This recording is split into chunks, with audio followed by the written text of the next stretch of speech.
Hey guys, welcome back to another episode of Just Brilliant Adventures. In the previous episode, we covered the building of the chassis, the CNC where they did the cabinetry making, and the production line where the actual van got put together. In this episode, we'll take you through quality control. In this area, it's where JB go over the vans and have a look and make sure that they control the quality. So if there's any problems, they fix them up there. Obviously, it's human error. Not everything is going to be picked up, okay? So some of you will get your vans back wherever and there will be slight problems. For instance, we got our van and it had a few problems. So not everything gets picked up as you would like it to be. However, to JB's credit, their after sales service is next to none. So the guys up at Burp and Gary JB are busily fixing up the small little problems that I found with my van, and hopefully in the next week or so we'll get our handover. Anyway guys, come on and I'll introduce you to Dale and we'll get on with the show. Stay tuned for the dad jokes at the end, courtesy of Rob. Okay, so we've got Dale here. Dale's from Quality Control, and what actually goes on in Quality Control, Dale? Can you just tell us your main job here, or the role, and what happens? Yeah, so I've overlooked the quality procedures. So basically once the van's finished with production, comes in here and we'll weigh it, check the weights of the van, and then it'll go off and the plumbers will gas test, water test, check for any leaks and so forth. Needs to pass every stage. Detail, then we have our A-grade electrician go over and check all the electrical components. So it goes through a few phases of being signed off, and then the overall checking all the other details of the van and making sure it meets the specifications and the order. So I guess you're in charge of the overall. Obviously you've got a few team that go around and look at different things. You yourself don't have to look at every single van, do you? No, I don't. No. So if it's all running nice and smoothly, everything's good. But when problems happen, obviously there's a big involvement. So we kind of monitor the progress of the van by our system. So we're all carry our tablets now, and if there's any issues that arise, we'll put them directly in the tablet, so everyone's kind of informed. Whether it's a part shortage or there's another issue, a major issue that's going to delay the van. And so we're trying to get a lot more feedback to the sales yards and to the customers if there's like any issue that's going to arise through the quality. What's the general time that a van will sit in? Like how long does it take us to fully go through QC in general? Look. They're usually here for at least 2 to 3 days. Okay. Yep. From the time it rolls in, it's the guys are spending a couple of hours doing the gas test, plumbing test, then a few hours for the electrical test. It's about 6 hours or so spent detailing the van, so it's quite some time going right through the van doing a full detail. All right. And if everything's good, the QC guys are pretty much in and out of the van in a couple of hours as well. Then from here to the customer? So I also schedule the transport side of things. So I schedule up what's usually leaving the factory on that week. So some guys have their vans next week? Yeah, well they could, yeah. A few of them are having them today, so I've got a couple of vans going out today and they will be picked up by trucks today. Do you have people come here and actually pick their vans up themselves and drive off wherever they're going, or do they have to get it from the yard? They have to get them from the yard, so usually they're going through that handover procedure, and we really don't like vans being picked up without that. because So therefore, if you a lot- ordered it through the Melbourne lot, then you could pick it up from pick here. it up from Melbourne and go through that handover procedure. So, there's a lot to learn about the caravan, especially if you're new in the industry and you're new to caravanning. What's the main vans that you punch out? The smaller Gators or the bigger off-road? Look, at the moment, I'd say the Gator X are probably the Stings.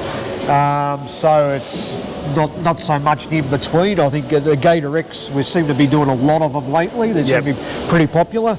Yeah, I'm seeing a lot on socials. A lot of people are looking for Gator X's. And I don't know the figures, but I'd say the family vans are soaring up kind of in demand more than anything else. So we see a lot more family vans. So why is this Gator X white and those ones are grey? Personal preference. Okay, you do have that choice. Oh, righto. Yep. I just thought that they'd come out with, like, I thought the stickers were the ones that you could choose, but I thought the colour, so for instance, Stings were like that orangey colour. They're the standard. We have a standard colour range, and then obviously some people choose to change that. So our first process when the van comes in goes onto our scales. Yep. Obviously we get all our weights, your toe bore weight, all that data comes via the scales. They're fairly accurate. They'll weigh both left and right, and your bore weight. So that they all get weighed with empty water tanks. Is that the tear That's weight? for your tear weight. Yep. So we get a computer readout of all the weights associated with the van, and then that information goes to planning, who does your weighbridge certificate and so forth. Question for you. Obviously you do it without water in the tanks, and a van will have its, so for instance ours is rated to 4.5 tonne, which means I can load it up. Say for instance the tear was 3.2, it means I can put 800 kilo of stuff in it. Yeah, that includes the water, your gas bottles. Includes your water and one gas bottle. We do weigh it with one full gas bottle. Okay, right. Just to kind of allow for that. They're about 9 kilo. Yeah, about 9 kilos. Yeah, righto. So if you have two, that's an extra 9 kilos you've got to add on. Because what a lot of people don't understand is they don't understand the GCMs, they don't understand the ATMs, also the GVMs, the gross vehicle mass. So a lot of people have a lot of trouble with weights, and they get themselves into trouble by not having a car big enough to pull a van sort of thing. But obviously JB are doing the right thing in the sale yards, because they'll ask what sort of car they have before they sell them a van, and they won't allow the vans out of the yard with an underweight car, which is a good thing for JB. I forgot where I was going with this question now. Okay, why don't you fill them up with water and include that in? Because obviously if a person gets their van and they don't fully understand how the plates work, and they go, right, my van's 3.2, and they just naturally think, yeah, that's with full water tanks and full gas bottles, when all of a sudden it's not. Yeah, look, I think one of the things is the variation of water tanks. So I suppose a lot of people add extra water tanks, taking extra water tanks away. So it probably create a little bit more confusion overall. But in saying that, if you've got 4 tanks on there and they're full, well, the weight's not going to change anymore, is it? No, well, that's true. That's true. Or if you had 5 tanks, it's still 4. That's true, yeah. So it's not really going to change. So, look, it's been an industry standard for so long, so... But that's something for people to know, that when they're weighed, that's empty. 1 gas bottle and empty tanks. And ask questions at handover. Yes. Yeah, if you're not sure about AGMs or ATMs or tear weights and all that sort of stuff, ask. Or do a bit of research. Yeah. Look, you know yourself online now. There's that much information out there. It doesn't take much to just do a quick Google search or go on YouTube or whatever. Well, all your questions are usually answered there somewhere. So, what we've done is we've with our last van, once we got my car fully kitted it out with water, fuel, everything, passengers. Yeah. So, what we did was we went and got one of those proper weight people that you see at the caravan shows, and they came around and they individually weighed the whole caravan. They did the bore weights, they did the car, and that's where I had a 200 series cruiser, and I was actually 285 kilos overweight, The van was fine, had plenty in the van, but my GVM, the gross vehicle mass, was over by 285, hence selling my 200 series and getting my new vehicle that's coming from America. I've had to go big. Now, they don't charge, I think it's about 250 bucks to get done, but it's peace of mind, because when you take it away from the van yard and you start loading all your thermo mixers and this and that in there that you want in there, all of a sudden your weights get up there, and if you think that you're under, you have an accident, the insurance companies will wipe their hands of you and the police will throw the book at you, so it's worth going out and getting them done, even though you have your plated thing, and that gives you a goal. It's your left and right of arc. Where you are, yeah. Yeah, I think that's, I think that's a big, especially with the range of cars on the road now that you can buy to tow. Obviously that's something customers have got to do a bit of research and make sure they understand what they're buying and what they can tow with it, and the types of weights they can carry. Righto. So after you're weighing, after we weigh, well, these boys are already on it at the moment, but in this area, the plumbers will jump in and start doing all their pressure checks for the gas lines, fill up all the water tanks, run all the water, and make sure everything's working on that side of things. So you just jogged me memory there. So that's why when you go and pick a van up from the van yards, you only have one full bottle. You don't have two. Yeah, correct. That's because when they're weighed, they're with one. With one full, yep. Yeah. And look, I suppose we see that as a fair kind of deal. You're usually filling up a bottle, or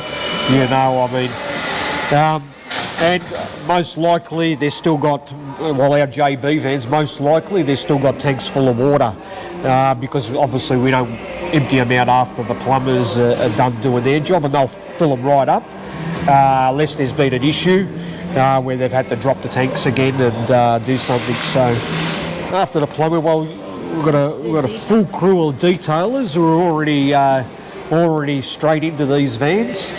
So like I said, they'll spend about 6 hours going through a van, doing a final clean up and detailing.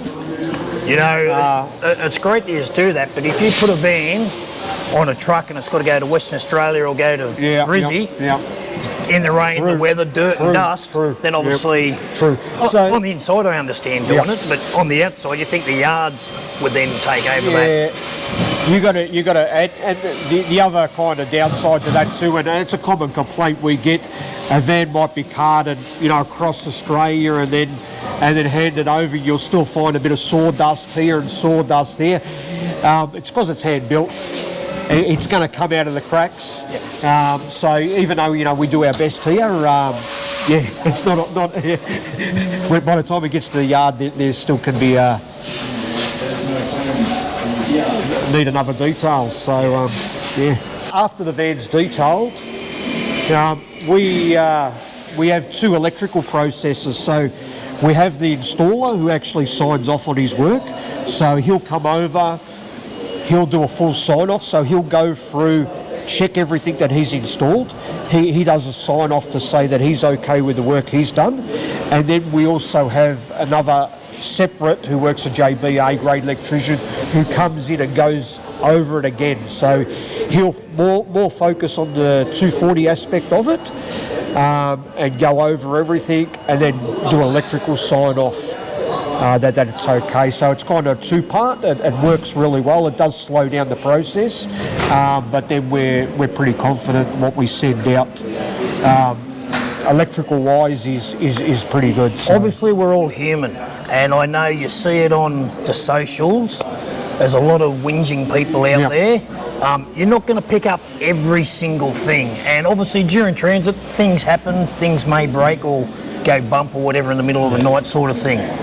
Obviously, if they do have a problem, their first point of contact would be their salesman and go back to the yard. Instead of getting on socials and bad-mouthing JB and all that sort of stuff, JB didn't even know about it, sort of thing, until you bring it up, sort of thing. But there is individuals out there that will go straight to the factory or whatever without going to their salesperson.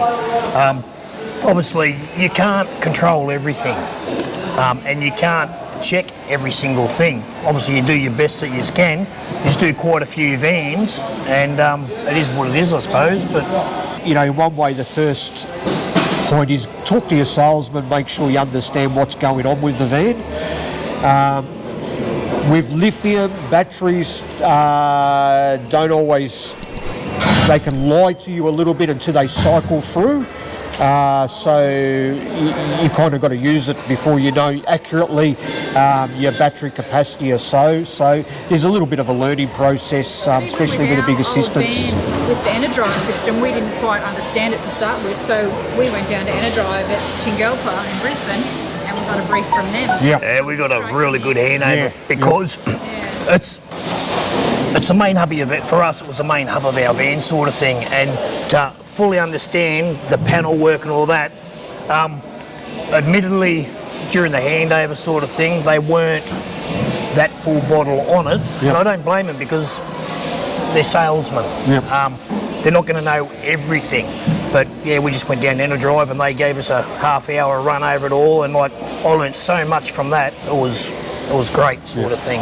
So yeah, I think the main thing is obviously with all the systems they got protection built in, so you're not destroying your battery, and the whole idea is to monitor your usage and realise at some stage if you're not getting that input back into your van, at some stage you're going to lose the power, and it's kind of just understanding of what how your usage, where you can work, and how you're going to get that back in. And obviously with your van you got yourself covered. You realise you've gone for a big Enerdrive system, so you get power from the sun, you're going to get power while you're on the road as well. And it's just kind of working within that and having a good understanding of what you can and can't run. And for how long. On top of that, I think the other thing is storage as well. For people to understand what do you do with your van when you're not using it. So. Do I plug it in? Do I unplug it? Do I turn everything off? Yeah, that's probably one of the other bigger things that people need to learn. How full should my battery be? Should I leave the battery in the van? Should I remove the battery from the van while I'm not using it for 10 months, 8 months of the year? Lay my troubles to rest, blow the smoke through my cigarette. City lights looking fine, and I know this is my time now. I'm gonna be myself, or I can be someone else. No one's stopping me now. I'm gonna skip my breaks, I'm gonna make mistakes. I just wanna feel alive. It's just what I do when I'm out, so try not to hold me down. Feel alive when I'm in this town. Look at these beautiful stars, I wanna drive a faster car. Nothing can break me, no, nothing can break me. Try not to hold me down. They follow their own check sheets where, they go over, double check, just simple things like wheel nuts, make sure they're all torqued up. As chassis department, you see, people might ask why they're all painted. Painting's just to make sure they're all torqued to specifications. Just all them little things to make sure everything's up and so up. that's why the orange paint's on the nuts. That's why the orange paint's on the nuts. So anything major that needs to meet torque specifications will be marked and painted. So probably the worst thing you can do, even though you should check your wheel nuts regularly, is probably not to just jump straight away on there and start with a with a driver and start rattle gun and start rattling up your wheel nuts. You don't want to do that. You want to just make sure they're nice and tight because they've definitely been torqued to the right specifications. And is that accessible information? The correct torque for the nuts? I believe so. Yeah, I believe it's all on. I believe it's all online. So everything's available. One thing I've noticed with the vans, and we trashed our fucking step when we went to Birdsville, if they put like a rubber fucking mat or something there, stone guard, like obviously you've got the stone guard, but they come under and then they just absolutely smash this whole part of the step. We lost these, this was all dented and crushed, but so I've actually got a couple of these at home which I've just kept. because we had a stone stomper on the last van. I Yep. gave that stone stomper away, and I kept the guards. I'm actually going to screw them in there. I'm going to work it out, but I'm Put going one to put them down in there there. and make my own little guard. But like, again, that's something very, very simple, and you spend on that sort of coin, you think, right, why don't they do that? Look at these beautiful stars. I wanna drive a faster car. Nothing can break me, no, nothing can break me. Try not to hold me down. Feel alive when I'm in this town. Look at these beautiful stars. I wanna take a trip to Mars. Nothing can break me, no, nothing can break me.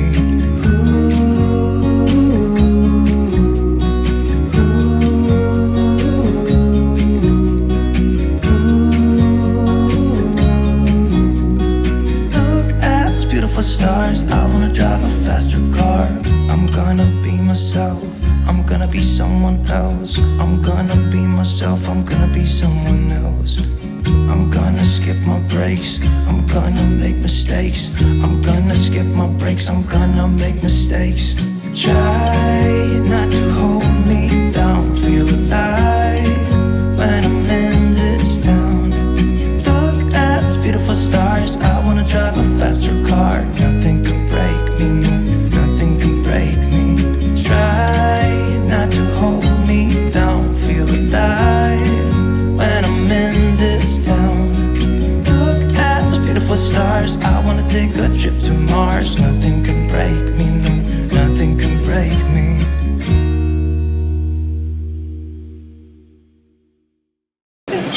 There you go, Wayne.